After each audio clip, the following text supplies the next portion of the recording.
ایرانی میزائل کے سامنے اسرائیلی بام شیلٹرز غیر محفوظ تل ابیب کے قریبی علاقہ جات میں ایرانی میزائل سے بھاری کانکریٹ شیلٹر تباہ ہو گیا 500 کلو وار ہیڈ والا ایرانی میزائل اسرائیل انٹرسپٹ کرنے میں ناکام رہا جس سے بام شیلٹر تباہ ہوئے جس میں 9 اسرائیلی ہلاک 50 سے زائد زخمی ہوئے جبکہ 250 عمارتوں کو نقصان پہنچا سطح زمین سے کئی فیٹ نیچے بنے بام شیلٹر کے آہنی دروازے کے پرخچے اڑ گئے۔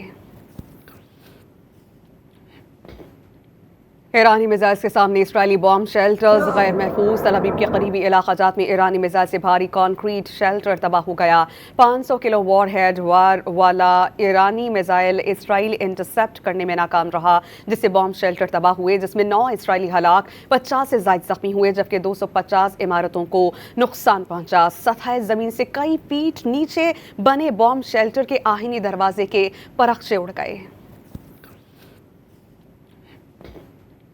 ایرانی میزائل کے سامنے اسرائیلی بام شیلٹرز غیر محفوظ تل ابیب کے قریبی علاقہ جات میں ایرانی میزائل سے بھاری کانکریٹ شیلٹر تباہ ہو گیا 500 کلو وار ہیڈ والا ایرانی میزائل اسرائیل انٹرسپٹ کرنے میں ناکام رہا جس سے بام شیلٹر تباہ ہوئے جس میں 9 اسرائیلی ہلاک 50 سے زائد زخمی ہوئے جبکہ 250 عمارتوں کو نقصان پہنچا سطح زمین سے کئی فیٹ نیچے بنے بام شیلٹر کے آہنی دروازے کے پرخچے اڑ گئے۔